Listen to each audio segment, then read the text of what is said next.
والعاقبۃ للمتقین والصلاة والسلام علی سید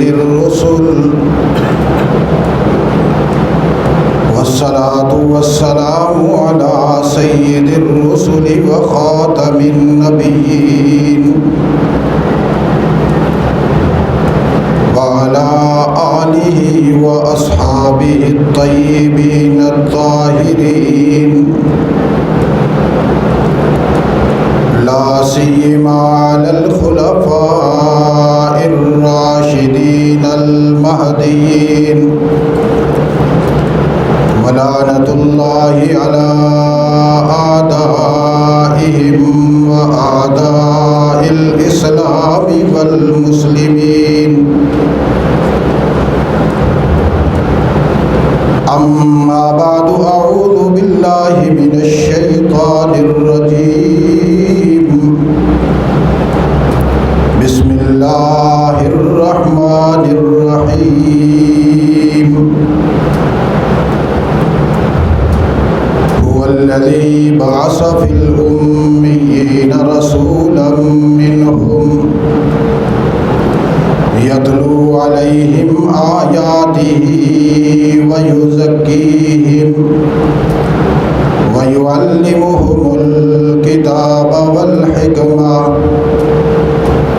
وَإِن كَانُوا مِن قَبْلُ لَفِي ضَلَالٍ مُّبِينٍ قال اللہ تبارک وتعالی فی مقام آخر لقد كان لكم في رسول الله أسوة حسنة صدق الله العظيم اللهم صل على سيدنا ومولانا محمد وعلى آل سيدنا ومولانا محمد وبارك وسلم وصل عليه صلاة دائما أبدا أبدا على حبيبك خير الخلق كلهم هو الحبيب الذي ترجى شفاعته لكل حول من الأحوال مقتحم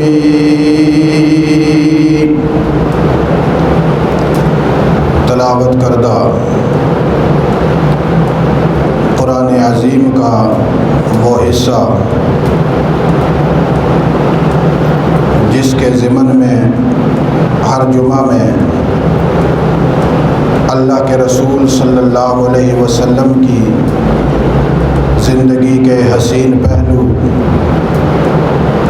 تعلیماً، تدریساً اور تربیتاً ہر جمعہ میں بیان کیے جاتے ہیں۔ اسی عنوان کے ضمن میں گزشتہ جمعہ اللہ کے رسول صلی اللہ علیہ وسلم کی دعاؤں میں سے ایک دعا آپ حضرات کے سامنے بیان کی گئی تھی، جس میں اللہ کے رسول صلی اللہ علیہ وسلم نے اللہ سے یہ دعا کی اور امت کو یہ تعلیم دی کہ اللہ سے اپنے نفس کے لیے تقوی مانگا کرو، چونکہ نفس بغیر تقوی کے شیطانی نفس ہوتا ہے، اور اگر نفس میں تقوی آ جائے تو پھر وہ نفس رحمانی نفس بن جاتا ہے۔ اسی لیے قرآن حکیم نے نفس کی غذا اللہ کا ذکر قرار دیا۔ اگر کوئی شخص یہ چاہتا ہے کہ میرا نفس قابو میں ہو جائے اور میں اسے قابو کر کے اللہ کے حوالے کروں اور پھر اللہ اس کا تزکیہ کریں، تو اس کے لیے بنیادی قانون اور ضابطہ قرآن حکیم نے یہ بیان کیا کہ اپنے نفس کو اللہ کے ذکر کی غذا دو۔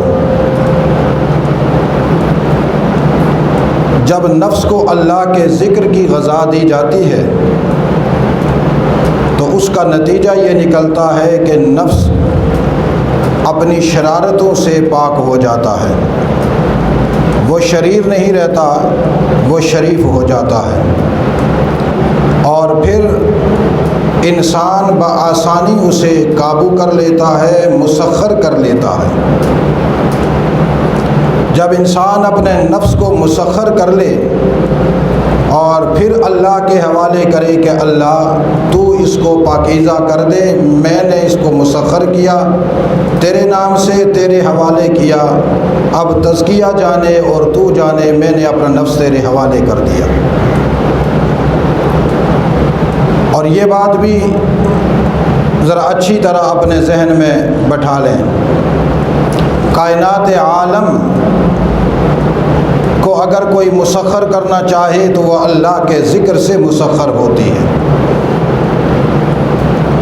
دنیا کا کوئی ایسا ذریعہ نہیں جس سے کائنات عالم مسخر ہو۔ کائنات کا ذرہ ذرہ، کائنات کا ہر جز، ہر قطرہ، ہر ریزہ، انسان اگر اس کو اپنی تسخیر میں لانا چاہتا ہے تو وہ اللہ کے ذکر سے ممکن ہے۔ اور چونکہ کائنات عالم کو مسخر کرنا اتنا مشکل نہیں جتنا مشکل ہے نفس کو مسخر کرنا۔ مثال کے طور پر اگر ہم دریا کو مسخر کر لیں تو اس سے شیطان کو کوئی تکلیف نہیں۔ ہم سمندر مسخر کر لیں تو شیطان کو کوئی اس سے مسئلہ نہیں، اسے کوئی پرواہ نہیں۔ ہم آسمان مسخر کر لیں، شیطان کو کوئی پریشانی نہیں، اس لیے کہ اگر کوئی آدمی دریا مسخر کر لے، سمندر مسخر کر لے، ہوا مسخر کر لے، پانی مسخر کر لے، آسمان مسخر کر لے، مشرق مغرب مسخر کر لے، شمال و جنوب مسخر کر لے، زمین کا نچلا حصہ مسخر کر لے، اوپر والا حصہ مسخر کر لے، ما بین السماء و ما بین الارض، جتنی بھی مخلوقات ہیں سب کو مسخر کر لے، شیطان کو فائدہ تو ہو سکتا ہے، کوئی نقصان نہیں ہو سکتا۔ فائدہ یہ ہوگا کہ جس آدمی کے ہاں دریا مسخر ہوگا، شیطان لوگوں سے کہے گا بھائی دیکھو بڑا پانچا ہوا ہے، کس اللہ کو ڈھونڈتے پھرتے ہو، اس کو مانو، یہ جو دریا اور سمندر مسخر کر سکتا ہے تمہاری تقدیر نہیں بدل سکتا۔ تو شیطان کو تو یہ فائدہ ہوگا کہ مسخر کے سامنے جب اس نے کائنات کی کوئی بھی چیز مسخر کر لی، وہ لوگوں کو اٹھا کر لے آئے گا، اس کو اپنا معبود بناؤ، اس کو اپنا مشکل کشا بناؤ، اسے حاجت روا بناؤ۔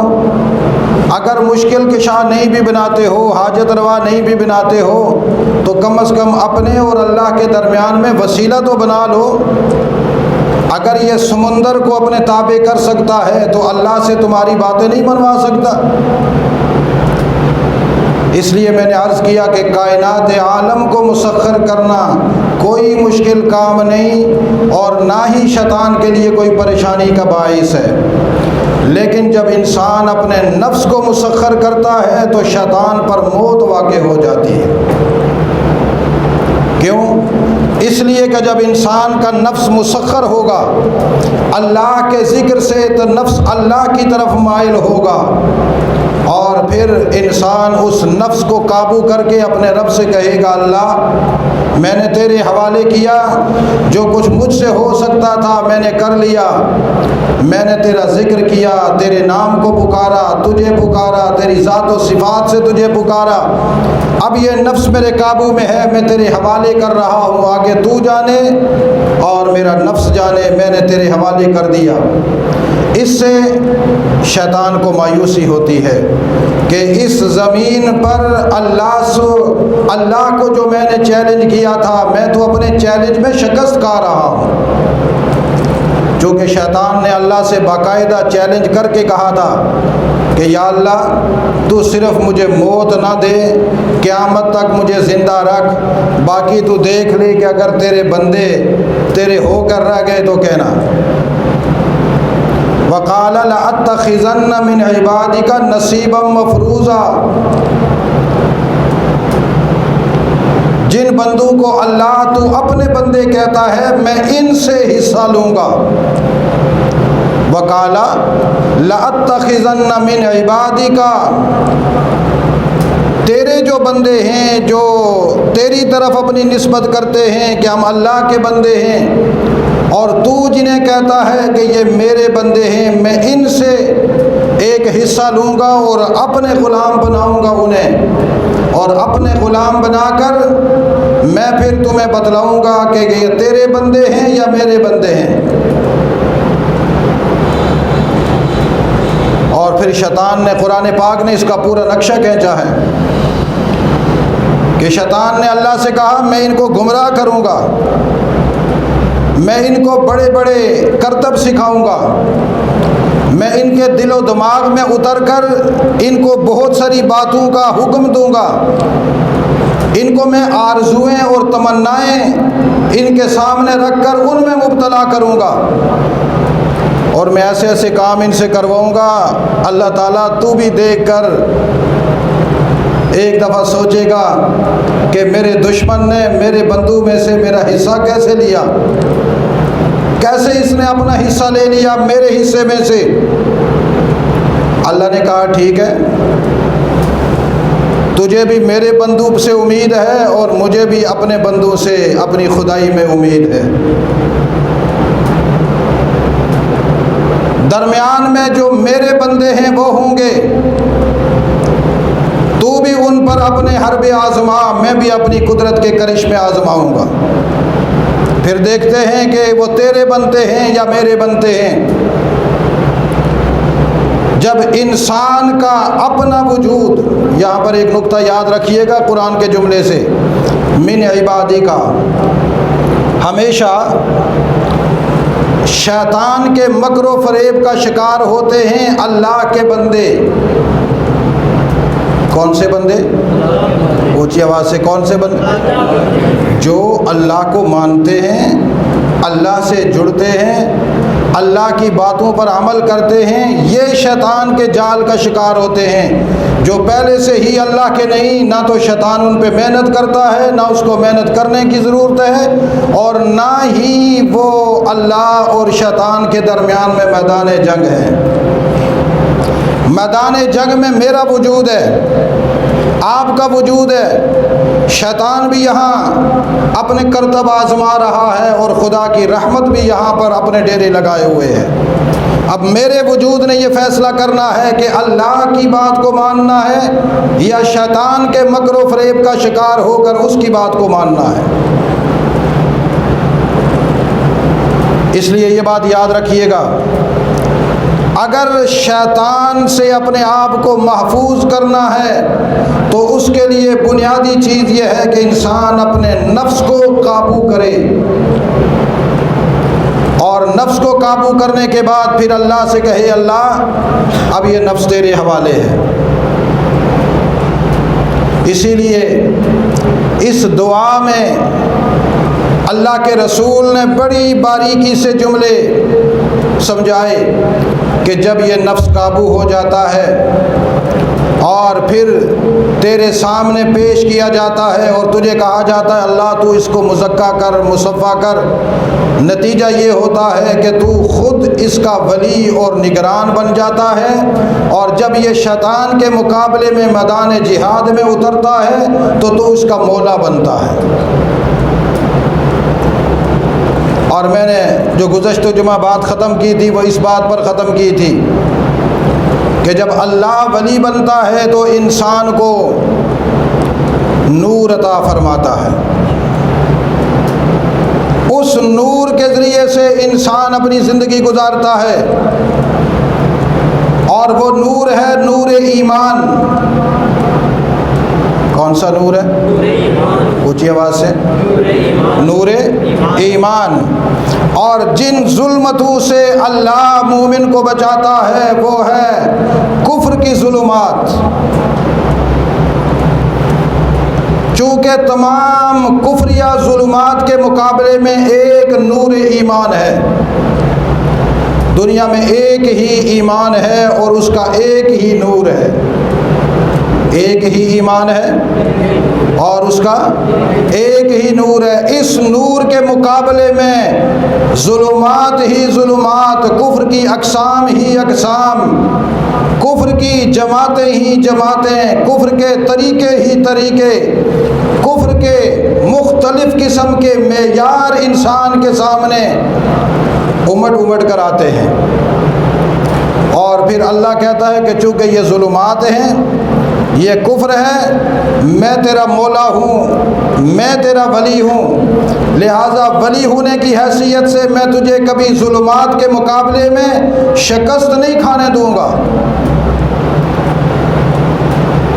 بشرطے کہ تو اپنے دل اور دماغ کو میرے سامنے جمائے رکھ اور ہمہ وقت مجھے پکارے۔ اور اتنا بڑا ولی بنوں گا، اتنا بڑا ولی بنوں گا، اتنا بڑا ولی بنوں گا کہ دنیا میں اگر تو کسی کو ولی بنائے گا وہ مخلوق میں سے ہوگا، مجھے ولی بناتا ہے تو میں خالق ہوں، خالق کے مقابلے کا کوئی ولی نہیں ہو سکتا۔ اسی لیے جب کوئی آدمی اللہ کو اپنا ولی بناتا ہے تو اس کی زبان پر یہی جملہ آتا ہے، حسبنا اللہ و نعم الوکیل، حسبنا اللہ۔ ذرا ترجمہ کرو اس کا۔ ہاں جی، ہاں صحیح ترجمہ ہے۔ ہاں، اب قاسم صاحب کہہ رہے ہیں کہ اللہ تو ہی میرا وکیل ہے، تو ہی میرا وکیل ہے۔ ترجمہ اچھا کیا لیکن ذرا غور کرنا، حسبنا، حسبنا نا جمع کی ضمیر ہے، حسبنا ہمارے لیے کافی ہے اللہ، حسبنا ہمارے لیے کافی ہے اللہ، حسبنا اللہ، حسبنا اللہ، ہمارے لیے اللہ کافی ہے۔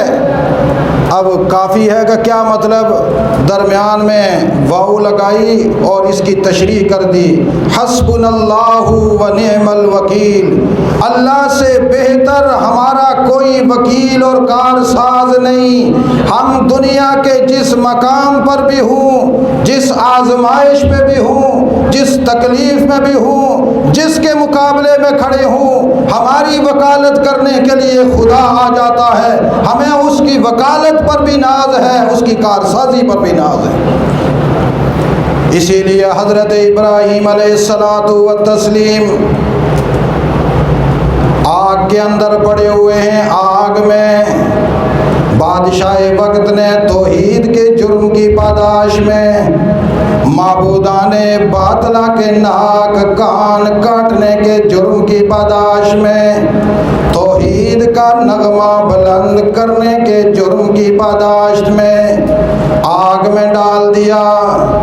تاریخ انسانیت میں اتنی بڑی آگ کسی نے نہیں جلائی جو ابراہیم علیہ السلام کے مقابلے میں بادشاہ نے جلائی تھی۔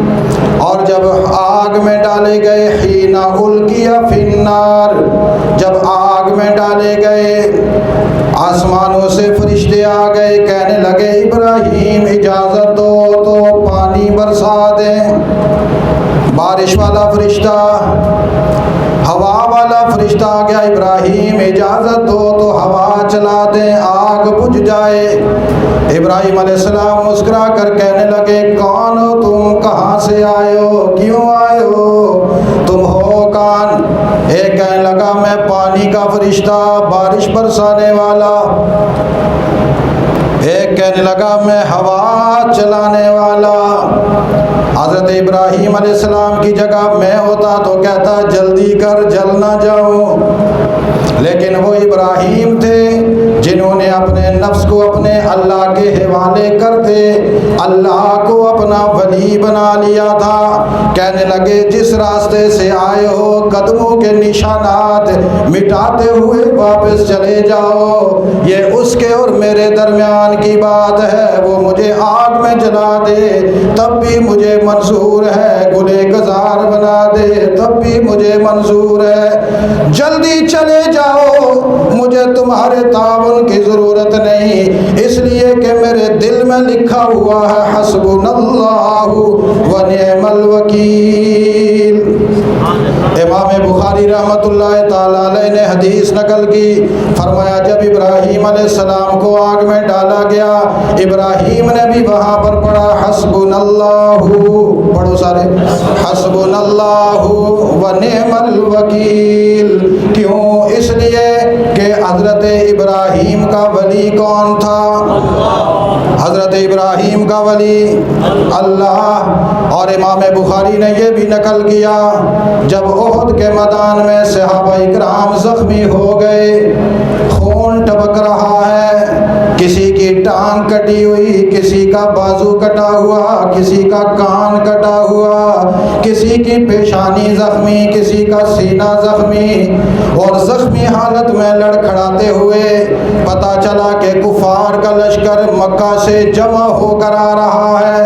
حضور علیہ السلام نے فرمایا میرے زخمی ساتھیوں، اطلاع آئی ہے کہ مکہ کے کفار جمع ہو کر آ رہے ہیں، بتلاؤ واپس مدینے چلیں یا ان کے مقابلے کے لیے آگے بڑھے؟ صحابہ اکرام نے کہا اللہ کے رسول کیسی باتیں کرتے ہو، ہم نے تو اپنا نفس بھی اللہ کو دے دیا، اپنی جان بھی اللہ کو دے دی، ولی ہمارا وہ ہے، لہذا اسلحہ ہم اٹھائیں گے، آپ کی اقتدا میں آگے بڑھیں گے۔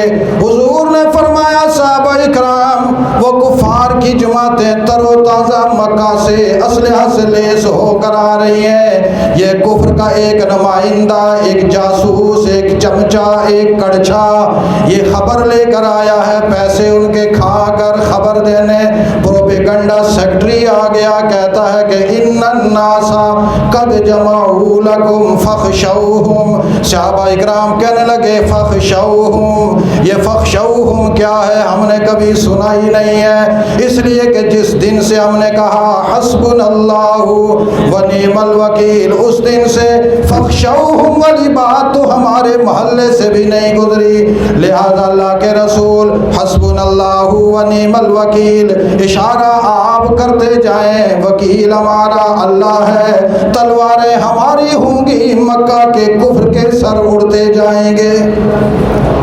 تو جب نفس قابو ہوتا ہے تو پھر کیسے وکیل بنتا ہے اللہ؟ ہر میدان میں بولیے، ہر آگ کے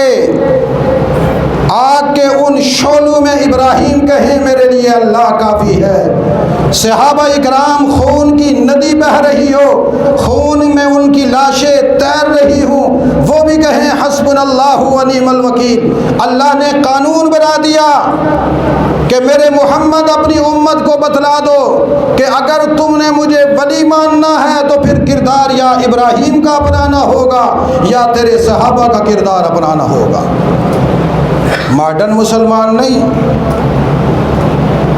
آج کل لوگ کہتے ہیں جی مسلمان ماڈرن ہونا چاہیے، ماڈریٹ مسلمان، جدید مسلمان، روشن خیال مسلمان۔ اس کا مطلب یہ ہے کہ ہم سے پچھلے مسلمان نہ روشن خیال تھے اور نہ ہی وہ جو ہے سمجھدار تھے، وہ سبھی بے وقوف تھے۔ چونکہ ہمارے دور میں روشن خیال آ گئے، ان کے خیال روشن نہیں تھے۔ آپ مجھے بتلاؤ روشن خیال وہ ہوتا ہے جو یہودیوں کی پیروی کرے، بولو، وہ ہوتا ہے جو عیسائیوں کی پیروی کرے، ان کی ٹوٹی کرے، ان کی مختلف NGOs کے فنڈ کھا کر کہے میں روشن خیال ہوں۔ روشن خیال کون ہوتا ہے؟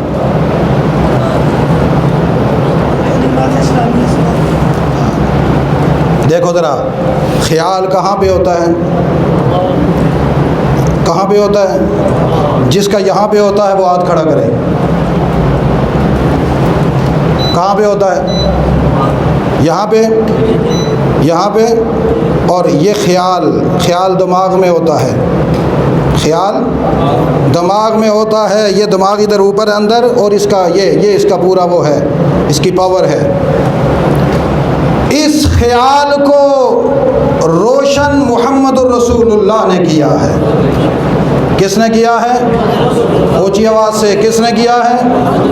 اور اللہ کے نور سے کیا ہے، جس کو قرآن میں اللہ نے کہا اللہ ولی الذین آمنوا یخرجہم من الظلمات الی النور۔ وہ جو نور ہے، اس نور کے ذریعے سے مسلمانوں کے خیال کو روشن کر دیا گیا۔ جس کا ولی اللہ ہے وہ روشن خیال ہے۔ وہ کیا ہے؟ اور جس کا ولی اللہ نہیں وہ تاریک خیال ہے۔ کون سا خیال ہے؟ اونچی آواز سے۔ اس کا خیال تاریک ہے، اندھیرے والا ہے، سیاہ خیال ہے، سیاہ خیال۔ اس کا خیال سفید نہیں ہو سکتا، روشن نہیں ہو سکتا۔ جب انسان کا خیال روشن ہو جائے تو اس روشنی میں سب سے پہلے اپنے معبود برحق کو پہچانتا ہے، نمبر 2 اپنے رسول برحق کو پہچانتا ہے، پھر اس کا خیال اعلان کرتا ہے لوگوں میری زندگی میں یا تو میرا خدا ہے یا میرے خدا کا مصطفیٰ ہے صلی اللہ علیہ وسلم۔ اس لیے اپنے آپ کو اللہ کے ذکر سے اپنے نفس کو مسخر کرو۔ اللہ کے ذکر سے، اونچی آواز سے کیا کرو؟ اور جب مسخر ہوگا ہم کہیں گے کہ اللہ تو ہمیں تقوی عطا فرما۔ تو اللہ کہتے ہیں کہ جب تمہیں میں تقوی دوں گا تو میں کبھی کبھی تمہارے تقوی کو آزماؤں گا بھی، کبھی کبھی تمہارے تقوی کو آزماؤں گا بھی۔ لَن يَنَالَ اللَّهَ لُحُومُهَا وَلَا دِمَاؤُهَا وَلَكِن يَنَالُهُ التَّقْوَى مِنكُمْ كَذَلِكَ سَخَّرَهَا لَكُمْ لِتُكَبِّرُوا اللَّهَ۔ جب تم دعا کرتے ہو اللہ آتی نفسی تقواہا، میں نے تمہیں تقوی دے دیا، ذی الحجہ کا مہینہ آ جائے گا، میں کہوں گا جو تقوی تم نے مانگا تھا مجھ سے میں نے تمہیں دے دیا تھا، آج ذرا وہ تقوی زمین سے اوپر پھینکو، پھینکو ذرا۔ یا اللہ یہ کوئی فٹ بال تو نہیں کہ لات مار کر پھینکیں، کیسے پھینکیں؟ ہم کوئی بچے تو نہیں کہ پتھر اٹھا کر آسمان کی طرف پھینکیں، یہ تو تقوی ہے، کہاں سے نکالیں؟ اللہ کہتے ہیں میں نے ذوالحجہ کا مہینہ بھیجا اور تمہیں میں نے کہہ دیا کہ جب ذوالحجہ کا مہینہ شروع ہو جائے پھر تمہاری زبان پر میری تکبیرات جاری ہو جائیں۔ حضرت ابو ہریرہ رضی اللہ تعالیٰ عنہ فرماتے ہیں ذوالحجہ کے مہینے میں جب انسان گھر میں ہو تو تب بھی پڑھے اللہ اکبر اللہ اکبر لا الہ الا اللہ واللہ اکبر اللہ اکبر وللہ الحمد۔ بازار میں جائے تو دکان میں یہ پڑھے، گھر آئے تو راستے میں یہ پڑھے۔ حضرت ابو ہریرہ رضی اللہ تعالیٰ عنہ، حضرت عبداللہ بن عمر رضی اللہ تعالیٰ عنہ، یہ دونوں درویش ذوالحجہ کے مہینے میں جب گھر سے نکلتے تو راستے میں جاتے ہوئے پڑھتے اللہ اکبر، پڑھو سارے، اللہ اکبر اللہ اکبر، لا الہ الا اللہ واللہ اکبر، اللہ اکبر وللہ الحمد، اللہ اکبر اللہ اکبر، اللہ اکبر کبیرا وسبحان اللہ بکرۃ واصیلا۔ حضرت عبداللہ بن عمر بھی، حضرت ابو ہریرہ بھی، لوگ پوچھتے ابو ہریرہ کیا ہو گیا، یہ کیا تکبیرات تمہاری زبان پر، عبداللہ بن عمر کی زبان پر؟ حضرت صحابہ اکرام میں سے عبداللہ بن عمر کہتے، عبداللہ بن عمر کہتے، حضرت ابو ہریرہ کہتے یہ اللہ کی تکبیرات ہیں، اللہ کی بڑائی ہے۔ اللہ کہتے ہیں ذوالحجہ کا مہینہ آ جائے تو میری تکبیر کہو۔ کیا کہو؟ اونچی آواز سے۔ آپ میں سے کسی نے کہی ہے؟ یہ دیکھو بچہ ماشاء، یہ ہے مزہ۔ اللہ کے رسول صلی اللہ علیہ وسلم نے فرمایا اللہ کو ان دنوں میں تکبیرات پسند ہیں۔ کل مجھے کسی نے فون کیا، جی مجھے کوئی وظیفہ بتلائیں ذوالحجہ کا۔ میں نے کہا جی کیا کرنا ہے؟ کہتے جی مصیبتیں دور ہو جائیں۔ یوٹیوب پہ بڑے وظیفے بتلائے جاتے ہیں، مصیبتیں پڑھ پڑھ کے تھک گیا ہوں، نہیں ختم ہوتے۔ میں نے کہا تم نے مصیبتیں دور کرنے کے لیے پڑھا ہے تب نہیں ختم ہوئے، جب اللہ کے لیے پڑھو گے تو ساری مصیبتیں ختم۔ یہ بھی تو شرک ہے نا، اپنی غرضوں کے لیے پڑھنا، اللہ کے لیے نہ پڑھنا، اپنے لیے پڑھنا، میری یہ حاجت پوری ہو جائے، وہ حاجت۔ یاد رکھو اللہ کے ذکر سے حاجات پوری ہوتی ہیں، لیکن جب اللہ کا ذکر اللہ کی رضا کے لیے ہو۔ کس کے لیے ہو؟ اونچی آواز سے، کس کے لیے ہو؟ جب میں اپنی غرض کے لیے اللہ کو یاد کروں، اللہ کہتا پھر کرتا رہنا، تو تھوڑا ہی مجھے راضی کرنے کے لیے پڑھ رہا ہے۔ اس لیے اللہ نے کہا باقی تو سارے 11 مہینے 20 دن تم موجے مارتے ہو، چلو ذرا یہ 10 دن ایسا کرو دیوانے بن جاؤ، قربانی کا جانور خریدتے جا رہے ہو تو پڑھو اللہ اکبر اللہ اکبر، دکان پہ بیٹھے ہو تو پڑھے اللہ اکبر اللہ اکبر، گھر پہ ہو تو پڑھو اللہ اکبر اللہ اکبر۔ اسی لیے حضرت عمر فاروق رضی اللہ تعالی عنہ اپنے حجرہ میں جب بیٹھتے تھے اتنی زور سے تکبیر کہتے کہ مسجد میں بیٹھے ہوئے صحابہ اور تابعین ان کی تکبیر سن کر مسجد نبوی میں وہ بھی تکبیر کہتے کہ مسجد نبوی گونج اٹھتی تھی۔ تو ذوالحجہ کے پہلے 10 دنوں کی تسبیح کیا ہے؟ اللہ اکبر اللہ اکبر، لا الہ الا اللہ واللہ اکبر، اللہ اکبر وللہ الحمد۔ اللہ کہتے ہیں یہ بھی تقوی کی ایک صورت ہے، لیکن جب 10 ذی الحجہ ہو جائے اپنی جیبیں دیکھ لو، اکاؤنٹ چیک کر لو، اگر تمہارے پاس 1,00,000 سوا لاکھ روپیہ پڑا ہوا ہے تو اس میں سے 20-25 ہزار نکال لو اور جانور لے آؤ، 1 لا سکتے ہو تو لے آؤ۔ وپاری اگر ظلم کرے 7 بندے پیسے ملا کر 1 جانور لے آؤ، اس کو باندھو، گھاس کھلاؤ، اس کا پیشاب صاف کرو، گوبر صاف کرو، کبھی گھر کے اندر باندھو، کبھی باہر باندھو، کبھی پاس کھڑے ہو کر دیکھو، اور اس کو دیکھتے ہوئے بھی پڑھو اللہ اکبر اللہ اکبر، اس کے کانوں میں پڑھو اللہ اکبر اللہ اکبر۔ اس بہار ڈالنے کے بجائے اس کے سامنے کھڑے ہو کر گھاس جب ڈال رہے ہو تب بھی پڑھو اللہ اکبر اللہ اکبر، تاکہ جانور کو بھی پتہ چل جائے میں معمولی جانور نہیں، میں ہوں تو گائے، بیل، بھینس، بکرا، دمبا، لیلا، کجلا، لیکن اب اللہ نے میری تعظیم کر دی، میں شاعر اللہ میں سے ہو گیا۔ اس کو بھی تو احساس ہو نا کہ میں شاعر اللہ میں سے ہو گیا۔ اور جب 10 ذی الحجہ ہو جائے میرے سامنے تو نفل پڑھ کے خطبہ سن کے دعا کر کے آ کر پھر پڑھو اللہ اکبر اللہ اکبر۔ چھری چلاؤ، ادھر چھری چلانا تمہارا کام، جانور کا خون یا تو زمین پہ گرے گا یا تمہارے کپڑے اور پاؤں پہ گرے گا یا کسائی کو خون آلود کرے گا، لیکن اس خون کو، اس گوشت کی طرف نہ دیکھ دیکھنا میں تو تمہارے تقوی کو دیکھ رہا ہوں کہ جس ذوق سے تم ذبح کر رہے ہو، میں فرشتے کو کہتا ہوں جو تقوی انہوں نے مجھ سے مانگا تھا وہ تقوی میں نے ان کو دیا، آج میں نے واپس مانگا تو یہ تقوی مجھے انہوں نے حسین بنا کر واپس کر دیا۔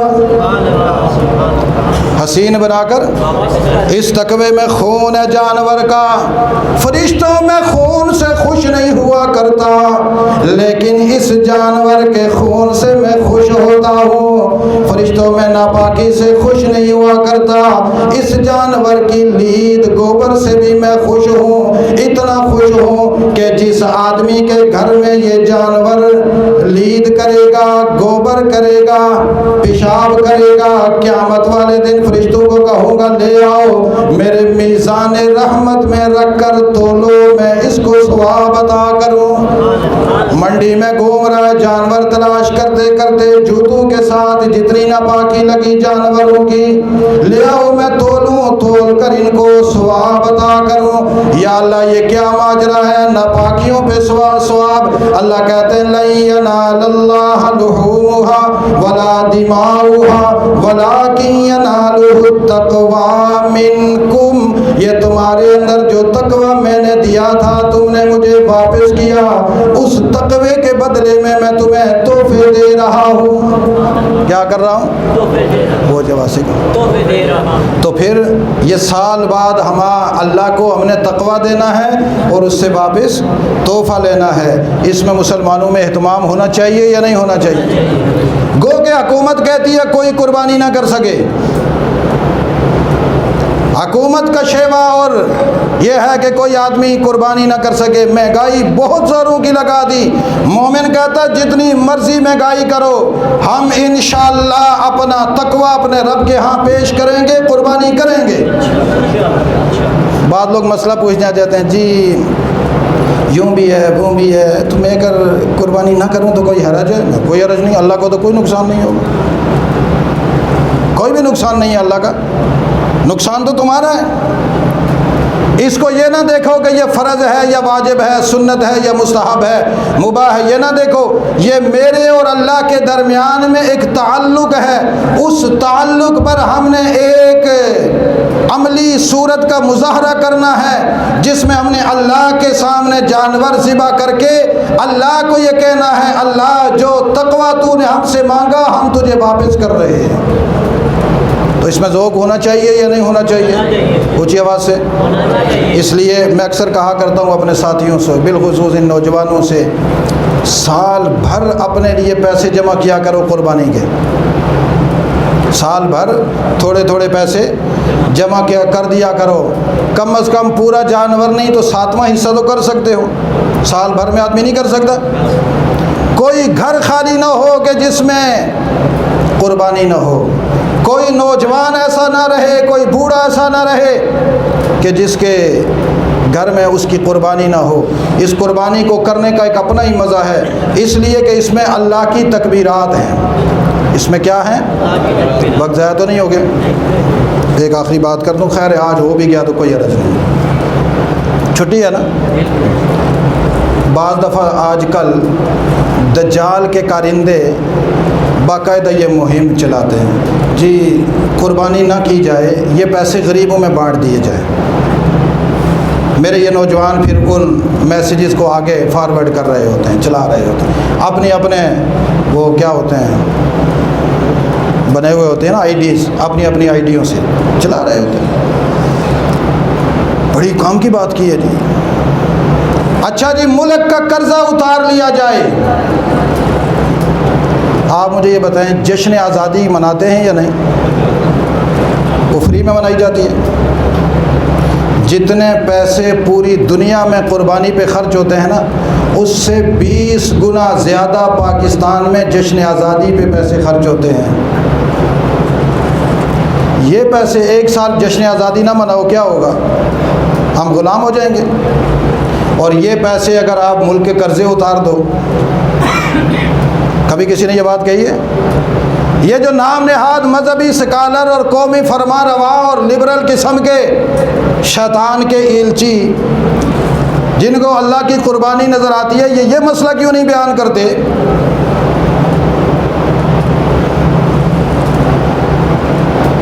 اسی طریقے سے پاکستان میں پتہ نہیں کون کون سے ڈے منوائے جاتے ہیں، ایام منوائے جاتے ہیں، ان پر جو خرچہ ہوتا ہے اس کو کیوں نہیں روکتے اور قوم کا قرضہ اتارتے اور ملک کو خوشحال بناتے؟ جس کا تعلق تمہارے اور میرا اور ملک کا خود ساختہ ہے، بندے کا اور اللہ کا ایک تعلق ہے، بندے کا اور اللہ کا اونچی آواز سے کیا ہے؟ ایک تعلق ہے۔ جیسے ایک آدمی ہوتا ہے، اس کی ایک بیوی ہوتی ہے، آج کل دو بھی ہوتی ہیں، بعض کے 3 بھی ہوتی ہیں خفیہ، کوئی مسئلہ نہیں۔ ایک ماں ہوتی ہے، بھائی ہوتے ہیں، بہنیں ہوتی ہیں، سب کے حقوق ادا کرتا ہے یا نہیں کرتا؟ اگر بندہ کہے کہ جی ماں کے حقوق بند کر دو، بیوی کے بند کر دو، تمہاری بہن اس وقت بڑی پریشانی میں ہے، سارا خرچہ اس کو دے دو، لوگ کہیں گے بے وقوف، میں اس کے لیے تھوڑا ہی کما رہا ہوں، یہ سارے حقوق میرے ذمے ہیں، اگر تمہیں خیر خواہی ہے تو تم بھی دو، سارے اور مل کر کریں۔ سب کے حقوق، بہن کا حق بھی مرد ادا کرتا ہے، ماں کا بھی کرتا ہے، بیوی کا بھی کرتا ہے، بچوں کا بھی کرتا ہے، سسرالیوں کا بھی کرتا ہے، میکے والوں کا بھی کرتا ہے، سب کا کرتا ہے یا نہیں؟ لوگ کہتے ہیں بڑا زبردست آدمی ہے جی، بڑا سمجھدار ہے، کبھی کسی کو ناراض نہیں کیا۔ جس طریقے سے دنیا کے لوگوں کے ہمارے حقوق ہیں، میرے اور اللہ کا بھی ایک حق ہے، میرا اور اللہ کا بھی اونچی آواز سے کیا ہے؟ اس حق کے تناظر میں اللہ نے کہا کہ سال بعد میں تم سے ایک خون مانگتا ہوں، ایک خون مانگتا ہوں، وہ خون میرے نام پر دو، اور اس خون میں بھی گوشت بھی تمہارا، چمڑا بھی تمہارا، سری بھی تمہاری، پائے بھی تمہارے، باربیکیو بنا کر کھاؤ یا دم پخت بنا کر کھاؤ، تمہاری مرضی، ڈیپ فریزر میں رکھو پورا سال کھاؤ، تمہاری مرضی۔ میں تو اتنا چاہتا ہوں کہ بس پڑھو اللہ اکبر، اللہ اکبر، اللہ اکبر، اللہ اکبر، لا الہ الا اللہ، واللہ اکبر، اللہ اکبر، وللہ الحمد۔ یہ وجد میں آ کر، ایمانی جذبے میں آ کر جانور ذبح کرو تاکہ میں سمجھوں کہ تم پورا سال اسی طرح توحیدی بن کر رہو گے۔ تو یہ بندے اور اللہ کا تعلق ہے، اس کو اس طرح منانا چاہیے یا نہیں منانا چاہیے؟ یہ بات جو میں نے آپ کو آج سمجھا دی، اگر آپ نے اچھی طرح سمجھ لی، دنیا بھر میں کبھی کسی زندیق کے فتنے کا شکار نہیں ہوگے انشاءاللہ۔ زنادقہ اپنے اپنے مسئلے بیان کرتے ہیں، ہمارے پاس رسول اللہ ہے، بس ہمارے پاس کون ہے؟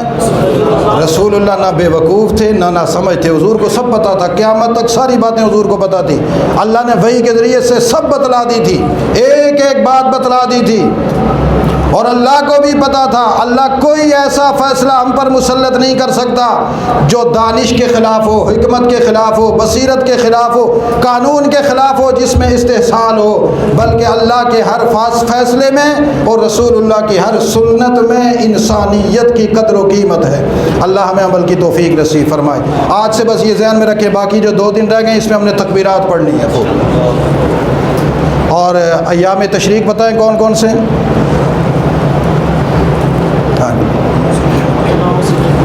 5 نمازوں کے بعد جب ہم پڑھتے ہوتے ہیں نا اللہ اکبر اللہ اکبر، وہ کون کون سے کب شروع ہوں گے؟ جی نہیں آج سے شروع ہوں گے کل سے؟ ہاں کل سے، کل نماز فجر سے، تاریخ آپ کو پتہ نہیں یاد ہو نہ ہو، کل ہفتہ ہے، کل نماز فجر سے شروع کرنا ہے، ہفتہ اتوار پیر منگل بدھ کی نماز عصر تک، ٹھیک ہے؟ 9 10 11 12 اور 13 ذوالحجہ بدھ کی نماز عصر تک، اور یہ تکبیرات اونچی آواز سے پڑھنا واجب ہے۔ سلام پھیر دینا اللہ اکبر فوراً ایک دفعہ پڑھنا واجب ہے، ایک دفعہ پڑھنا، ہاں یہ 5 دن تو ہر حال میں پڑھنے پڑیں گے۔ باقی یہ تو واجب ہے. اس سے پچھلے جو ہے نا وہ اللہ کہتے ہیں میں دیکھتا ہوں پڑھتے ہیں یا نہیں پڑھتے. اللہ نے کہا میں نے واجب تو نہیں کیے, تمہارے ذوق کا بھی تو نظارہ کر لوں, ذوق کیسا ہے تمہارا. اس لیے آج بھی پڑھنے ہیں, آج پورا دن پڑھنے ہیں. اللہ اکبر اللہ اکبر. پرسوں انشاءاللہ اتوار کو عید ہے, 5:30 بجے ہم عید پڑھیں گے, 5:30 پر. چھوٹی عید میں اور بڑی میں تھوڑا سا فرق یہ ہوتا ہے کہ چھوٹی عید میں 5-7 منٹ انتظار کر لیتا ہوں, بڑی عید میں انتظار نہیں ہوگا. ٹھیک ہے, 5 بجے سورج طلوع ہوگا, 5:30 بجے ہم انشاءاللہ عید پڑھیں گے, چونکہ اس کے بعد قربانی کرنی ہوتی ہے. تو جن احباب نے یہاں پڑھنا ہے وہ تاکہ 5 بجے یہاں پہنچے ہوئے ہوں. اللہ ہمیں عمل کی لقد يسرنا القرآن للذكر فهل من مدكر